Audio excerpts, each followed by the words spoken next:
Assalamualaikum dan salam sejahtera, anda bersama saya Hafiz Dawson dan ini pastikan sahih edisi 26 Mac 2021. Saya akan menemani anda dalam tempoh 30 minit ini untuk memberikan kepada anda pelbagai informasi dan juga berita-berita yang telah pun ditentusahkan kepada anda supaya anda tidak terlibat dan juga mempercayai berita yang tidak benar. Baik, salah satu indikator yang ditetapkan daripada 6 indikator ditetapkan oleh KKM bagi membenarkan perjalanan rentas negeri adalah kepada mereka yang mematuhi operasi standard ataupun SOP yang telah ditetapkan. Demikianlah yang dinyatakan oleh Menteri Kanan Keselamatan setiap hari berkenaan dengan jumlah mereka yang ditahan dan juga dikompaun, dan setakat semalam iaitu 41 individu telah pun ditahan akibat ingkar arahan SOP. Walaupun kita melihat kepada jumlah mereka yang ditangkap ketika ini semakin menurun, namun masih lagi ada pihak ataupun individu yang masih berdegil dan juga tidak mengikut kepada SOP yang telah ditetapkan. Jumlah yang dikompaun ada 28 dan juga direman seramai 13 orang. Dan juga operasi benteng melibatkan beberapa agensi dan juga anggota, antaranya ATM, Polis Diraja Malaysia dan juga beberapa lagi anggota lain yang terlibat, dan juga berjaya menahan 9 parti dan juga turut dirampas 2 kenderaan darat. Dan kalau anda dapat lihat di kaca TV anda ketika ini, iaitu kawalan sempadan, ini adalah penting bagi mengelak berlakunya jangkitan ataupun kes import yang diimport oleh pendatang asing tanpa izin ke dalam Malaysia. Maka operasi benteng ini masih lagi diteruskan, malah diperketatkan setiap hari bagi memastikan tiada parti melobosi ataupun menembusi sempadan negara kita. Baik, seterusnya perintah kawalan pergerakan diperketatkan. Ini adalah yang terkini kita boleh kongsikan kepada anda bermula hari ini di Kampung Lebak Moyoh dan juga Kampung Siasai Tamu, Kota Belud, Sabah, yang bermula hari ini 26 Mac sehingga 8 April depan, iaitu 8 April 2021. SOP untuk PKPD adalah sama seperti mana PKPD yang diumumkan sebelum ini. Manakala PKPD di Kampung Sinsingon dan Kampung Lotong, Nabawan, Sabah ditamatkan pada hari ini 26 Mac 2021. Baik, seterusnya kami ingin kongsikan kepada anda satu laporan dan juga kenyataan media yang dikeluarkan oleh Jabatan Immigration Malaysia yang bertarikh pada 11 Syakban 1442 Hijrah ataupun 25 Mac 2021 semalam, berhubung kait kenyataan satu media tempatan yang bertajuk Malaysia Negara Imigran. Ini adalah salah satu makluman yang mungkin kurang tepat yang perlu diperjelaskan oleh Jabatan Immigration Malaysia. Di sini Jabatan Immigration Malaysia ataupun JIM ingin menegaskan bahawa dasar dan prosedur pengambilan pekerja asing di negara ini adalah jelas dan kerajaan telah menetapkan 15 negara sumber bagi pekerja asing, iaitu Thailand, Filipina, Cambodia, Myanmar, Laos, Vietnam, Kazakhstan, Nepal, Pakistan, Sri Lanka, Turkmenistan, Uzbekistan, Bangladesh, Indonesia dan India. Hanya 15 negara sumber yang dinyatakan menurut kepada kenyataan media yang telah dikeluarkan semalam. Turut dikongsikan oleh Jabatan Immigration Malaysia JIM berkenaan dengan pekerja asing tidak layak memohon taraf penduduk tetap ataupun kita panggil sebagai PR, yang kebelakangan ini telah dinyatakan oleh pelbagai pihak. Justru Jabatan Immigration Malaysia telah pun menaikkan satu kenyataan dan juga maklumat penting seperti mana yang kita kongsikan berkenaan dengan 15 negara sumber bagi pekerja asing yang dibenarkan bekerja di negara ini, dan tambah kenyataan yang sama 15 negara sumber iaitu yang dinyatakan, dan juga kerajaan juga menetapkan bahawa pekerja asing tidak layak memohon taraf penduduk tetap. Setiap pekerja asing yang telah tamat tempoh PAS yang sah perlu pulang ke negara asal. Jadi jelas di sini bahawa undang-undang dan juga dasar yang kita ada di Malaysia adalah tegas berkaitan dengan isu-isu yang dinyatakan atau dibangkitkan ini. Baik, seterusnya kami kongsikan satu maklumat tular berkenaan dengan penggunaan gambar yang anda dapat saksikan di kaca TV anda ketika ini. Ini adalah satu kenyataan palsu yang menggunakan gambar Ketua Pengarah Immigration. Jadi anda perlu berhati-hati sekiranya anda mendapat maklumat sepedemikian, anda boleh laporkan kepada pihak berkuasa, dan berikut adalah telah pun disahkan berita tidak benar. Jadi, sekiranya anda sudah memanjangkan mesej berkenaan, mohon untuk membetulkan balik fakta-fakta yang telah dikongsikan dengan merujuk kepada sumber yang sahih dan tepat. Baik, kembali semula kepada perkembangan COVID-19 dengan kluster-kluster yang terlibat, dan ini yang kami ingin tunjukkan kepada anda. Seperti anda dapat saksikan di sini, ada 55 kluster aktif dengan kes baharu. Jika saya ingin baca satu persatu, ia akan mengambil masa yang panjang. Jadi inilah jumlah kes yang terlibat daripada kluster yang masih aktif ketika ini. Ini bermakna kita sememangnya tidak lagi bebas daripada cengkaman COVID-19. Jadi sila berhati-hati dengan keadaan anda di sekeliling supaya terus menjaga penjarakan fizikal, memakai pelitup muka dan sebagainya. Baik, turut kita kongsikan kepada anda berkenaan dengan kluster-kluster yang wujud di institusi pendidikan. Ini memandangkan sekolah-sekolah sudah mula dibuka, pusat pengajian tinggi IPTA juga mula dibuka secara berperingkat. Namun, duka cita dimaklumkan turut berlaku kluster-kluster yang melibatkan institusi pendidikan, iaitu daripada 1 Januari 2021 sehingga 25 Mac 2021, sejumlah 811 kluster COVID-19 telah dilaporkan secara keseluruhan. Daripada jumlah tersebut, terdapat 15 kluster pusat pengajian tinggi, 11 kluster sekolah menengah, 10 kluster prasekolah dan sekolah rendah, 5 kluster yang melibatkan pusat tahfiz dan madrasah yang dilaporkan dalam tempoh 3 bulan ini. Itu yang telah dinyatakan oleh Kementerian Kesihatan Malaysia. Dan juga anda dapat saksikan carta yang kami tunjukkan kepada anda. Inilah laporan yang melibatkan kluster-kluster di sektor pendidikan, baik di menengah rendah ataupun di peringkat pengajian tinggi. Dan setakat semalam juga 9 kluster telah ditamatkan seperti yang anda dapat saksikan di kaca TV. Ini dia kluster yang telah pun disahkan tamat oleh Kementerian Kesihatan Malaysia. Dan seterusnya terdapat 8 kluster baharu yang dilaporkan oleh KKM sejak semalam. Jadi kita mengharapkan jumlah kluster semakin berkurangan dan juga jumlah kluster yang ditamatkan juga bertambah saban hari. Itu yang kita harapkan dan kita mendoakan supaya kes-kes aktif juga segera turun. Jadi itu untuk segmen pertama kita kongsikan kepada anda berkenaan dengan kluster-kluster dan juga perkembangan terkini COVID-19 serta SOP yang telah pun diumumkan. Baik, kembali selepas ini kita akan kongsikan kepada anda dalam segmen sudut pandang berkenaan dengan Permekasa, satu inisiatif baru yang telah pun diperkenalkan oleh pihak kerajaan. Dan persoalannya, sejauh mana kita faham berkenaan dengan inisiatif berkenaan, sebaik sahaja kembali selepas ini.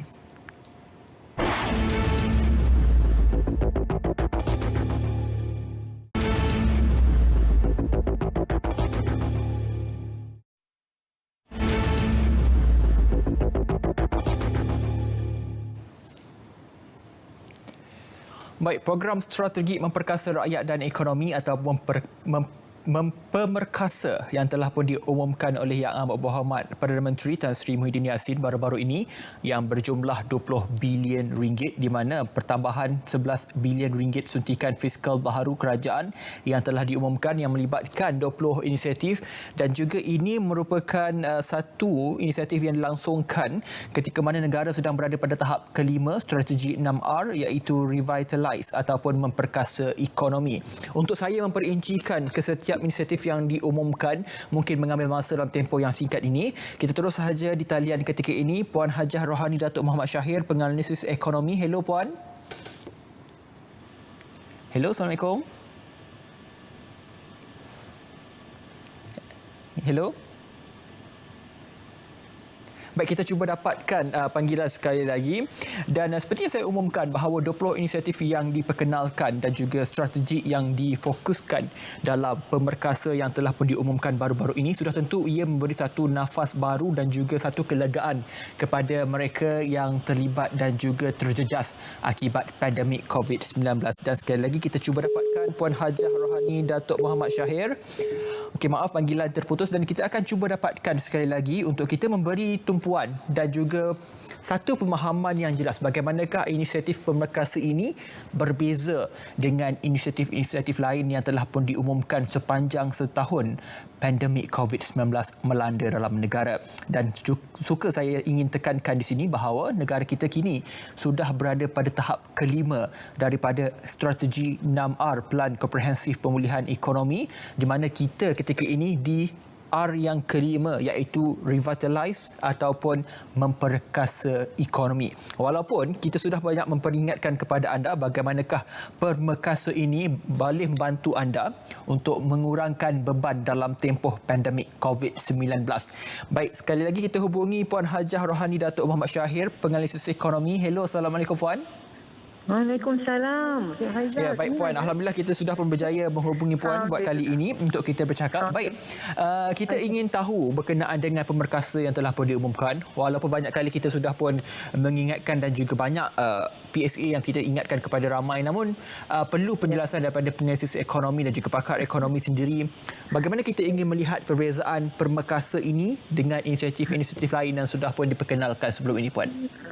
Okey, terima kasih Faizal sebab saya sempat meneliti ucapan Yang Amat Berhormat Perdana Menteri, dan saya ingat dari segi dia punya rumusan dia memang ada dari 3 aspek yang kita nak lihat lah dengan pengumuman pemerkasa ini, iaitu kita nak fokus tumbuhan ekonomi, nak sokong perniagaan dan meneruskan bantuan bersasar kepada mereka yang terkesan.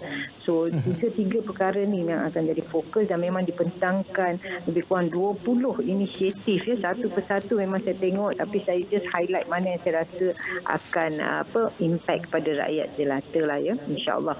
So yang pertama mungkin yang paling dinantikan kalau saya refer terus kepada mereka yang dalam bidang construction ya, sebab banyak projek-projek kecil akan dipermudahkan tata cara perolehan. So dulu mungkin susah sikit nak dapat projek apa ke, diorang akan mempercepatkan dan memudahkan cara memberi projek-projek ni kepada kontraktor-kontraktor yang lama dah ketandusan mungkin jobs kan.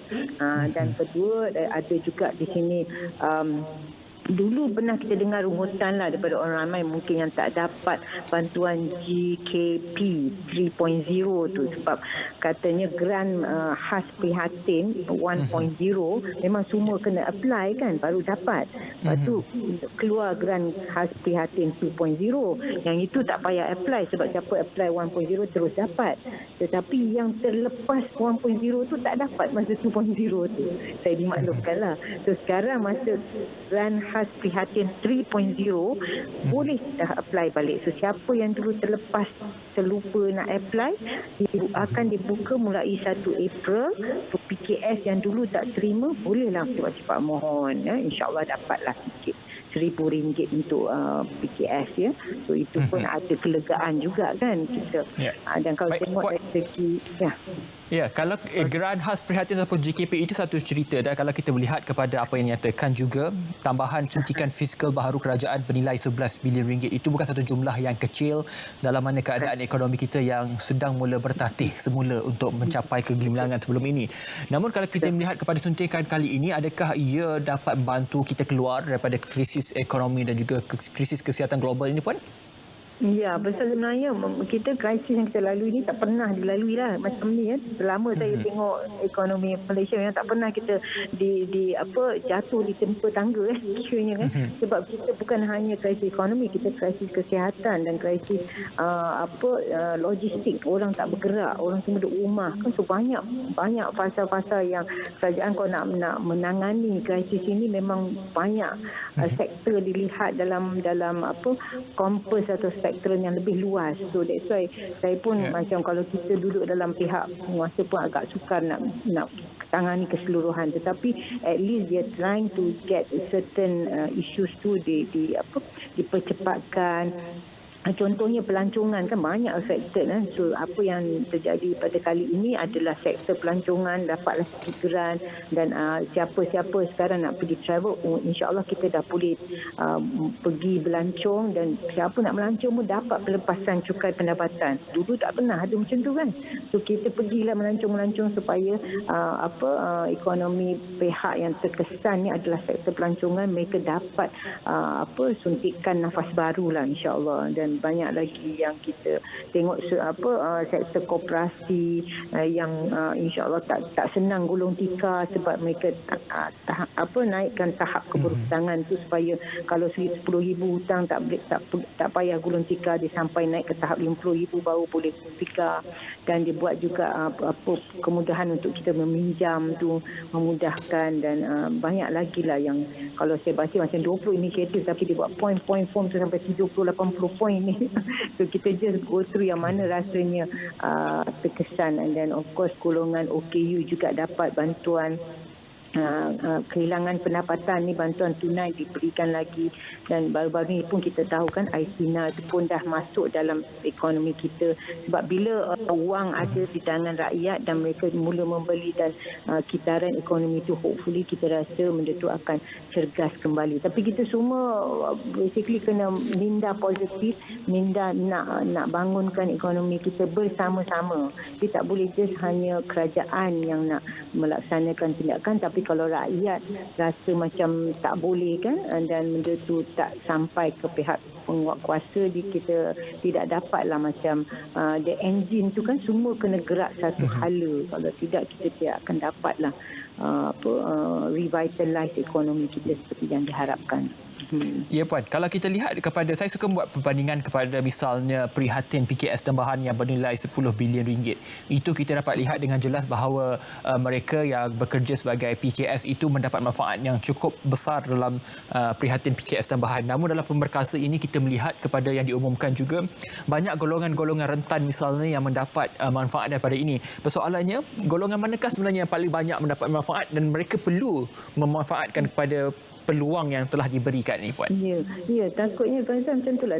Takutnya pasal inisiatif ni dilaksanakan tapi kadang pihak yang dapat manfaat tu tak peka kan tentang adanya inisiatif ni. So elok sangatlah kalau lebih banyak media-media menghebah-hebahkan atau ketua-ketua masyarakat atau YB kan turun ke padang dan memberitahu kepada orang yang terkesan yang kena ambil peluang dan kena ambil manfaatnya. Sebab kadang benda tu jadinya tidak ada orang ambil kesempatan atau yang terkesan tu tak tahu yang wujud peluang ini kan. So banyak lagi macam memberi insentif pada usahawan wanita yang nak berniaga, yang masuk digital ekonomi kan, memudah cara. Dan even mereka yang terkesan tak dapat kerja pun boleh dapat reskilling free ya, online training. So banyak kalau kita betul-betul halusi satu persatu. Saya harap semua pihak turut sertalah melebarluaskan apa inisiatif ni supaya dapat rakyat semua merasailah dia. Ya, sebab akhirnya kita tengok kalau orang tanya mana datang duit ni pula kan macam banyak duit je kan. Pasal tak tanya saya tak tanya.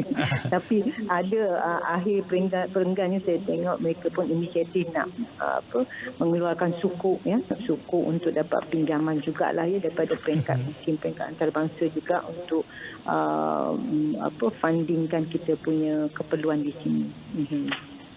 Ya Puan, kalau kita boleh pergi lebih mendalam berkenaan dengan apa yang diumumkan, bantuan individu hilang pendapatan 2.4 juta individu yang melibatkan 1.2 bilion Malaysia ringgit bermula Jun lalu. Dan juga kalau kita ingin melihat kepada kolerasi ataupun kaitannya dengan jumlah yang diumumkan dan juga bagaimana ia boleh memperkasakan semula ekonomi dan apa aturan yang mungkin boleh pakar ekonomi menilai dan juga jelaskan kepada kita berkenaan dengan perkara ini. Sebab memang diorang dah buat kajian sebab duit ni kalau diberi kepada tangan mereka yang akan berbelanja RM1 tu akan kitar macam 4 kali 5 kali kitaran dalam ekonomi kita. So dia akan beri apa dipanggilnya turnover tu, duit dia akan terus berpusing dalam ekonomi, dan insya-Allah itu yang akan datangkan kebangkitan baliklah. Sebab kalau tidak orang, tapi memang secara tak langsung orang kita dah mula banyak membeli dah kan Faizal. Membeli online tu kita antara pembeli yang terbesar sebenarnya. Dan saya difahamkan juga kalau barang-barangan dari negeri China tu yang di atas digital platform tu satu hari macam satu kapal terbang datang. So benda tu dah mula merancangkan, tapi maybe sektor ekonomi yang mereka dah ambil peluang untuk memasarkan produk online daripada secara fizikal. So walaupun kita ada lockdown ke apa ke, tapi mereka yang cepat dan tangkas kan mengalih dia punya strategi bisnes ke online, mereka tu memang benefit sangat. Tapi itulah kita harap penularan COVID ni pun akan ditangani dengan secepat mungkin, sebab itu yang akan menjadi ledakan. Sebab dia orang umpamakan macam you goncang botol Coca-Cola atau apa kan, yang minuman gas, setahun kita semua tak keluar tu, dia bayangkan you goncang-goncang botol tu dan tiba-tiba you buka botol yang air gas tu, dia akan terus meledak. Harapan saya macam itulah kan. Harapan kita semua kalau ekonomi kita semua dibenarkan travel, semua dibenarkan, tidak ada lockdown macam ni, dan insya-Allah dia akan rancakkan kembali. InsyaAllah. Baik, terima kasih Puan Hajah Rohani Datuk Muhammad Syahir atas perkongsian. Kita mengharapkan supaya rakyat Malaysia tidak ketinggalan dan juga mengambil peluang yang telah pun diberikan oleh pihak kerajaan. Sekali lagi terima kasih Puan atas minit-minit perkongsian yang singkat ini namun cukup padat untuk kita fahamkan dan juga mengerti apakah yang dimaksudkan dan juga boleh kita manfaatkan daripada Permerkasa. Baik, jangan ke mana, kita berehat sekali lagi kembali selepas ini dalam Pastikan Sahih.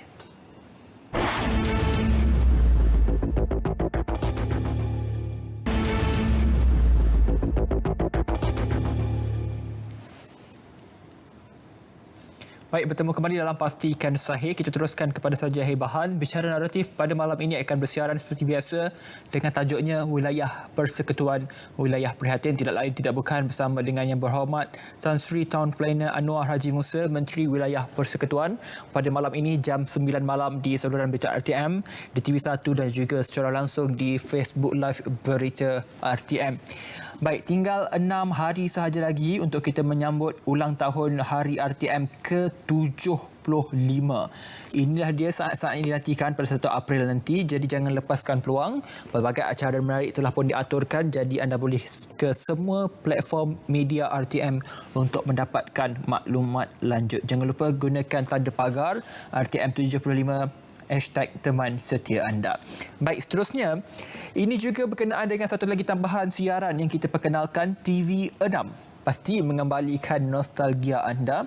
Anda boleh tonton kini secara dalam talian menerusi aplikasi RTM Click ataupun RTM Mobile yang boleh dimuat turun melalui Apple App Store, juga Google Play Store dan juga Huawei App Gallery. Rancangan-rancangan retro telah pun diangkat kembali untuk mengimbau kenangan anda. Baik, kembali semula kepada #Memori RTMku ataupun RTM 75 tahun.